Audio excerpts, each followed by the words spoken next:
Hi guys, welcome to week 9. As you can see, I'm a genius. I fixed what I messed up on the recording.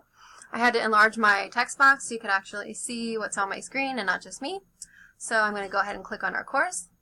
This video is for week 9. I'll be going over exactly what's happening week 9, and it would be beneficial to you to watch this entire video so you have a solid sense of what it is you're being asked to do. Okay, here we go. Let me find it. Okay, so I'm just going to our class. This week is all about a few things, mainly your rhetorical analysis essay, which is your next essay.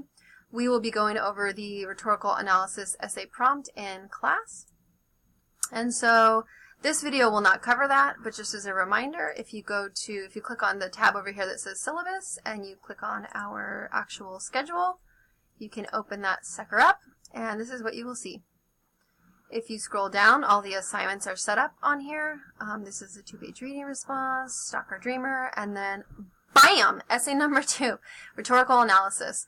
So today we'll be going over what exactly a rhetorical analysis is, even though you've been practicing it. It's where you look at how the writing is done, not just the content of the writing itself, but applying that rhetorical triangle, looking at the rhetorical framework, and then really being super thoughtful and picky about how you slow down and analyze a text. So you guys have been doing this. You started the seeds of it in your 2-page reading responses, and now you're going to take that and you're going to expand that into a full-on essay.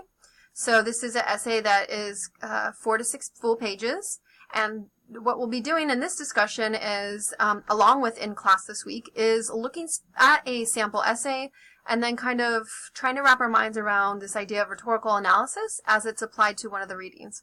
So as a friendly reminder, one of the readings is, you can choose from Natalie Goldberg's Wild Mind, any section of that, Henry David Thoreau's Civil Disobedience, Martin Luther King's Letter from Birmingham Jail, and then last but not least, Martha Nussbaum's The Central Human Functional Capabilities. So whatever one you're drawn to, whatever one you're curious about and you want to kind of explore, you're going to choose that one. And then your task is to look at the rhetoric of the piece, how the ideas are presented to persuade the reader.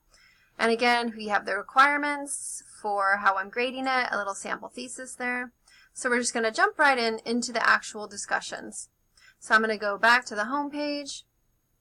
On the home page, this is what's happening this week. It's a lot in terms of, fleshing out ideas. There are 2 discussions, and then there is the Martha C. Nussbaum Human Functional Capabilities reading response number 4. That's your 2-pager in response to Nussbaum. So again, it could be a lot if you don't manage your time wisely. I also want to put a little plug in. A few students have emailed me asking why their classmates are not posting to the discussion board until the last minute. So I just want to bring that to your awareness. If you're one of those students, please work on your time management and post sooner, because your classmates want to talk to you and see what ideas you have. And that's how we really create community, is we just show up and we just try and we take that risk. So again, please post sooner than the night before, because it allows other people to read your ideas and give you a response. Because you guys are being asked to respond to one another, and if there's nothing to respond to, then you have to wait till the last minute and you risk losing your points because other people aren't commenting. So again, I just want to shout out to those of you that are posting, awesome. To those of you that need a little bit more motivation, let this be your motivation, that students want to hear, your peers want to hear what you have to say. They need your ideas so they can respond. So jumping right into the week, let's see. The first discussion is the rhetorical analysis essay number 2 workshop. So in this one, you're being asked to do a few things. The first thing that you're being asked to do is to post a draft of your rhetorical analysis essay here. If you're saying, what? I don't have a draft. Well, guess what? It's drafting time. And you might have a draft depending on how much energy you've already put into your 2-page reading responses. So again, you can take one of your 2-page reading responses and you can kind of turn that into a draft. And kind of think about, okay, I'm only going to look at Henry David Thoreau's Civil Disobedience, and I only want to look at pathos and his tone throughout the essay and kind of make an argument about his tone. Maybe my argument about Thoreau is that his tone seems to be off-putting and too aggressive for people, and so his message gets lost in a sense. Whereas if his tone was a little bit more calm and patient in presenting his ideas, then perhaps his message might be more well received. So that's just one argument. You could also argue the opposite, that his tone is necessary in order to really help his reader understand the importance of his message. But again, you're going to post a draft here to this discussion, and that, so your peers can give you feedback, and then you're going to read other classmates' drafts and give at least one of your classmates feedback. And so I'm going to go ahead and click here. If you need a sample essay, I have one from last semester, a student named Jake. Here is his sample essay, his rhetorical analysis. So again, this is a passing essay. You can read over it and kind of look at the components of it, and you can ask yourself, what makes this a passing essay? And then you can kind of let that marinate with you as you begin yours to give yourself a little bit more confidence. Going back to the discussion, when you're grading one another's, not grading, but when you're evaluating one another's and giving each other feedback, what I want you to do is I actually want you to use the information from our syllabus on the prompt, on the assignment. So sorry if I'm scrolling fast, but I'm just going to go to it. So these are the requirements for grading. These are some of the things you're going to start looking at in the draft. Do they have a solid summary of the reading? Do they go over the reading and explain what Martin Luther King is arguing, for example? Do they summarize it in a way that if you hadn't read it, you would understand it clearly? Are they quoting an MLA? Do they have quotes from the reading, and are they anchored into their writing? So you don't have to look at all of these. Just read over their draft and make observations of things that they're going to continue to work on, and do it in a kind and gentle way. So again, going back to the discussion, you're going to post your draft here, and you're going to give someone else feedback. Not just feedback, but based on the actual assignment, based on the rubric, the actual prompt. Okay, so those are the things that you're looking for. Introduction, body, conclusion. Are they focusing on rhetorical analysis? Do you hear the language of the rhetorical framework? Do you hear ethos, pathos, logos? Maybe they're implying the language and they're not saying it directly. Maybe you can gently point out, hey, I hear that you're talking about his tone here, and it really, really sets the environment up for his pathos. So perhaps you can include pathos when you discuss tone. So again, you're using your keen eyes of observation as the outsider, as a reader, as an audience, to give your classmate feedback. So that's what's happening on this discussion. Going back to the home page, you also have a discussion for They Say, I Say.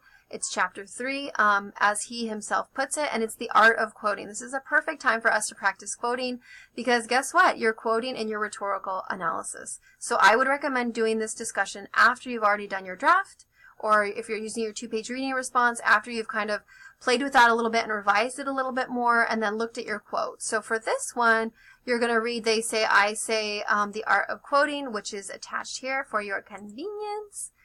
Because I love and respect you so much, and I know that sometimes we just don't have the books and we don't have the means, and so we're going to be resourceful here and just use the PDF if you don't have the book. So you're going to read it, annotate it, take notes in your journal about the most crucial pieces of information that stand out to you, the things that are going to be helpful to you. The whole chapter is about integrating someone else's quotes into your writing. Anchoring them in is what they call it. They Say, I Say discusses this concept of hit and run quotes, and so you want to avoid just throwing them in there and assuming your reader knows how awesome they are and why you're using them. Okay, so chapter 3 is about anchoring those quotes in. Again, you're going to watch and review the PowerPoint and the video below. Those are just useful kind of overviews of the chapter that are totally awesome. And then you're going to post to the discussion board sharing 2 quotes from your rhetorical analysis. So this is your opportunity to really pull juicy quotes from one of the readings, Thoreau, Nussbaum, Goldberg, or Martin Luther King, and then you're going to really sandwich them, and sandwiching them is a term that's used in They Say, I Say. That will make more sense after you've skimmed over that chapter, but basically you're going to kind of anchor them in. You have your quote in the middle of the sandwich, it could be your veggie burger, and then you have on the outside sentences that kind of hold your quote in there. So again, that's called a quote sandwich. And actually I'm going to revise this and put a link to a graphic of that so it makes more sense. Those of you that are still working on summary, I really want you to refer to your packet. It has a handout called The Art of Summary that I created just for you guys with really, really good examples of quoting and quote sandwiches and using templates from They Say, I Say. Again, the templates from They Say, I Say are going to help you quote and use that quote sandwich. And then the last thing on the discussion here is you're going to respond to a classmate's post offering feedback. Did they use a quote sandwich? Is it missing one part of the sandwich? Are they missing the bottom piece of the sandwich? Does it make sense? If it's great, tell them what's working. If it needs a little bit more work, offer some kind suggestions. Remember to be constructive and keep in mind this is how we help each other. This is how we get better, is we just make observations and offer some feedback. Again, so the last thing that's happening this week is Martha C. Nussbaum's 2-pager. Again, this is not an essay. This is a 2-page reading response. You can look at her list of the 10 basic components of living a good life according to Nussbaum. And you can analyze one of those things, or you can look at her whole piece. You can analyze and kind of explore whatever you want in the reading response, but that 2-pager is due by Monday next week. So that's the quick and dirty of week 9. I hope you have a great week. Again, I mentioned this before and I'll say it again. Any questions or concerns or confusions that you have, you're going to go straight to the discussion board and you're going to post here on Clarity Found Here. Again, if you have any questions or concerns or some insight about something and you just want to share it, you can post here on the Clarity Found Here discussion, and we can engage in ideas with one another. So have a great week 9. Stay focused and manage your time wisely. Don't give yourself more work, and don't wait till the last minute. Just show up and try and be spontaneous and trust yourself and see what happens.